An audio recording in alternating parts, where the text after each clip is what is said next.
Halo guys, David sini dan Vivo X300, X300. Kameranya tolong zoom dikit bang, soalnya HP-nya kali ini agak kecil. Oke, udah pas, udah lumayan jelas. Ya, ini soalnya flagship compact pertama dari Vivo Indonesia dan hasilnya langsung bikin saya senyum-senyum. Ukuran doang mini, tapi spek di dalamnya tetap ngeri. Chipset terbaik, kamera tetap sadis ala X series, baterai tetap gede, body sekecil ini bisa 6000 mAh lebih, dan spek-spek mewah yang biasanya cuma ada di flagship kelas Pro bisa ada di X300 regular. Benar-benar di luar prediksi BMKG. Kita langsung ngobrolin soal ukurannya deh. Bagian yang sebenarnya juga jadi kejutan buat saya pas pertama kali lihat namanya, Vivo X300 Top. Nggak ada embel-embel mini, nggak ada light atau huruf apa gitu. Kirain ukurannya bakal standar aja kayak X200 yang layarnya 6,67 inci atau X100 yang layarnya lebih gede lagi di 6,78 inci. Sesuatu yang normal buat zaman sekarang. Varian regular tuh biasanya punya ukuran yang mirip versi Pro ya, tapi speknya dipotong. Makanya saya kegocek pas baca judulnya, pas baca namanya. Karena ternyata kali ini caranya dibalik. Yang dipotong itu justru ukuran body sama layarnya tentu aja. Jadi 6,31 inci doang. Sementara speknya tetap mirip varian Pro. Wow, karakternya bikin ingat sama Vivo X200 Pro Mini yang tahun lalu nggak masuk di pasar Indonesia ya. BTW cara penamaannya terlalu jelas ya. X200 Pro Mini. Seri X200 speknya Pro, ukurannya mini. Nice. Buat yang belum tahu, tahun lalu Vivo sempat ngeluarin flagship compact juga yang speknya serem juga lewat X200 Pro Mini. Banyak yang suka, tapi barangnya cuma eksklusif di China aja. Mungkin Vivo nggak berani jualan banyak ya, karena menurut sejarah jualan HP ukuran kecil itu agak susah. Udah banyak brand yang coba, termasuk Apple lewat iPhone mini, tapi mereka nggak lanjutin karena nggak terlalu laku. Banyak spek yang harus dipotong sih supaya HP-nya itu bisa kecil. Mungkin kali ini Vivo berani masukin X300 ke pasar global, termasuk Indonesia, karena happy sama sambutan buat X200 Pro Mini. Saya pun sangat-sangat suka sama X300. Ukurannya simple, kira-kira sama kayak iPhone Pro yang bukan Max. Tangan saya happy megangnya, kerasa pas aja masuk di genggaman. Bobotnya juga nyaman di 190 gram. Material bodinya premium, backdoor dari kaca matte yang teksturnya halus tapi nggak licin, framenya dari aluminium, udah IP68 IP69 yang aman kalau kecemplung air kolam atau disemprot air panas, ada stereo speaker, ada IR blaster, support eSIM, inframerah, wireless charging, dan yang bikin saya ngerasa ini HP yang asik, port Type-C-nya udah pakai teknologi USB 3.2. Kedengeran receh ya, lihat lubang aja happy. Tapi masih ada loh beberapa HP sekelas kayak flagshipnya Oppo yang non-Pro dan iPhone non-Pro yang USB-nya masih tipe 2.0. HP 15 jutaan, tapi masih ngehemat spek. Lewat USB 3.2 kayak X300 ini, speed transfer maksimalnya bisa 10 kali lebih kenceng dari USB 2 dan bisa support display out juga. Mantap. Keputusan Vivo buat nggak coba menghemat gini bener-bener saya apresiasi ya. Dia nggak aji mumpung ikut-ikutan motong fitur dengan alasan brand lain juga kayak gitu. Nggak, dia berani beda dan emang harusnya kayak gitu sih.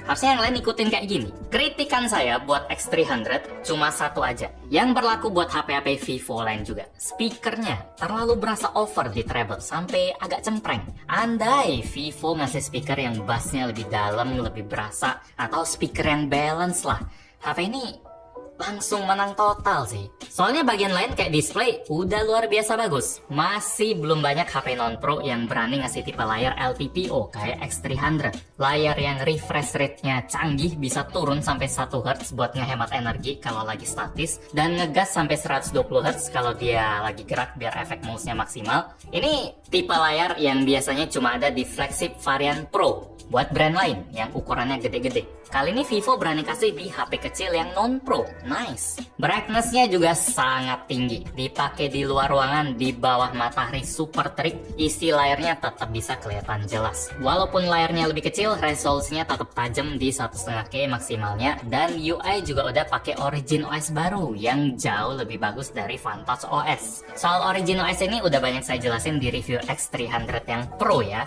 Intinya dia bikin tampilan tampilan HP Vivo jadi lebih modern, visual lebih cantik. Dari desain icon, lock screen, sampai ke animasi di dalam HP-nya juga kerasa lebih hidup. Kustomisasi lebih macam-macam, fitur lebih banyak, total upgrade yang bikin HP Vivo jadi lebih fun lagi buat dipakai. Lanjut ke mesin yang juga berasa maksimal di Vivo X300. Chipsetnya tetap sama kayak varian Pro, pakai Dimensity 9500. Varian RAM internal ada yang 12256 atau 16512. Walaupun ukurannya kecil, performa yang dikasih X300 ini cuma beda tipis dari varian Pro. Bedanya baru berasa pas kita ngegaspol mesinnya agak lamaan di game berat macam Genshin. Kalau varian Pro kemarin dia selalu stabil di FPS maksimal. Kalau di sini kelihatan ya, pas kita udah main gamenya setengah jam lebih, frame rate-nya bakal turun ke kisaran 50-an FPS tapi nggak sampai di bawah 45 setelah setengah jam lebih. Kalau dipakai lama-lama, mesin X300-nya mulai agak ngelepas gas karena suhunya udah lumayan tinggi ya.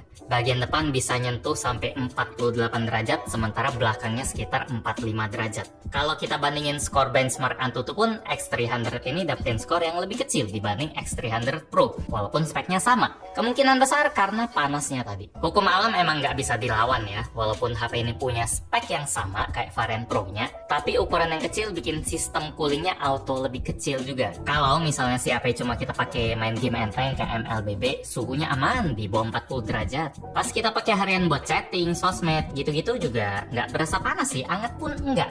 Kombinasi sistem yang stabil, nggak mudah panas, dan baterai 6040 mAh.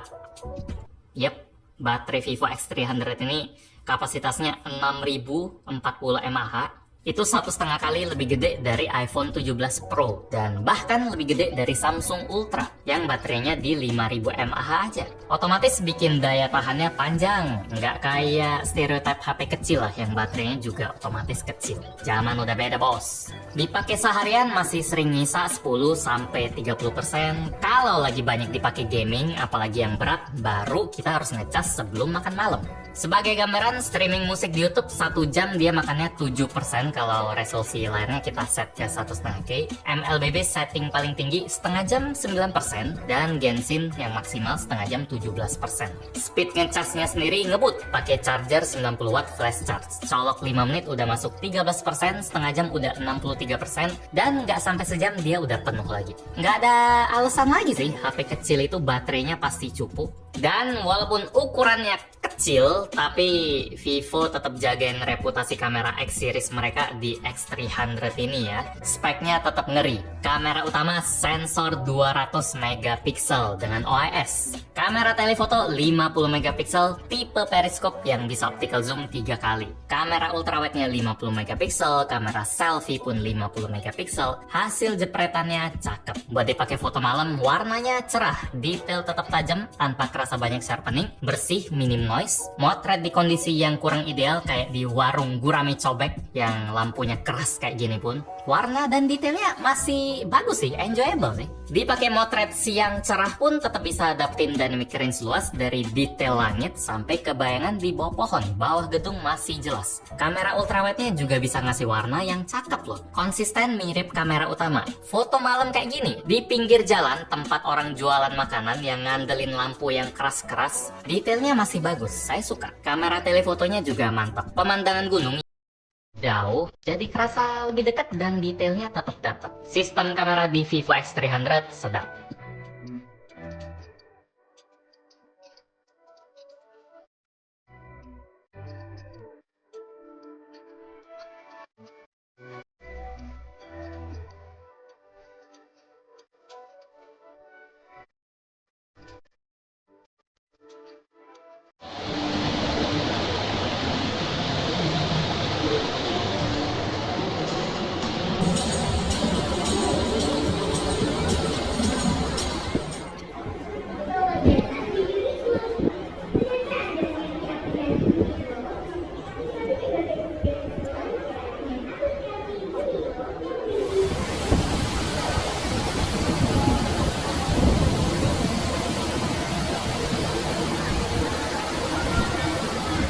Cek, jadi ini adalah hasil perekaman dari Vivo X300 yang regular ya, yang ukurannya kecil tapi lagi-lagi speknya tetap maksimal seperti varian yang Pro-nya, karena ini bisa ngerekam di 4K 60 fps, terus dia stabil juga, warnanya oke, walaupun lagi super terik, ini panas banget, tapi dynamic range-nya masih bisa ditangkap dengan baik. Di sini langit biru kelihatan, muka saya tetap jelas. Wah, silat, lalu silat. Karena kita jalan aja. Kalau tangkapan suaranya seperti apa, silakan dinilai sendiri. Kalau dari gambar ini udah bagus banget. Kesimpulan buat Vivo X300, ukuran kecil nggak jadi halangan ya buat ngasih spek idaman. Mesin terbaik, kamera flagship, baterai yang bahkan lebih gede dari beberapa HP jumbo lain, materialnya solid, UI cakep, fitur yang lengkap, lebih banyak dari saingan sekelas. Mantep, bikin satu-satunya atau dua kalau ngitung speaker tadi. Tapi yang paling penting, pertimbangannya mau beli HP ini atau enggak, ada di ukurannya. Kalau mau HP flagship yang nyaman di genggaman, gas X300, HP compact terbaik. Tapi kalau mau HP yang ukuran layarnya lebih lebar biar lebih puas, ya berarti dari awal HP ini nggak bakal menarik. HP kecil bukan buat Anda. Itu aja sih. Atau soal harga juga, Vivo X300 ini dipatok kurang lebih 15 juta tergantung varian. Pasti banyak yang udah demen, udah ngiler sama HP compact bagus. Tapi kalau udah 10 juta ke atas ya mana kejangkau ya. Saya juga penasaran sih, selama ini kan HP-HP mini banyak kan main di kelas flagship 10 juta plus. Kalau misalnya ada HP kecil 6,2, 6,1 inci, 6,3 inci yang speknya bagus sesuai kelasnya di mid range 3-5 juta gitu, kira-kira heboh nggak ya, laku nggak ya? Soalnya kita nggak bisa ngejudge, orang itu nggak suka HP compact, zaman udah berubah. Kalau contohnya itu flagship semua, belum ada yang mid range, saya penasaran sih kalau misalnya ada HP begitu. Kalau ini kelasnya flagship. Demikian review gadgetin buat Vivo X300. Like kalau Anda suka dan video ini, dislike kalau nggak suka. Kita ketemu lagi di video selanjutnya. Yo. Kak, ujung-ujungnya faktor pertama selalu harga ya. Kalau nggak masuk, nggak bakal dipikirin.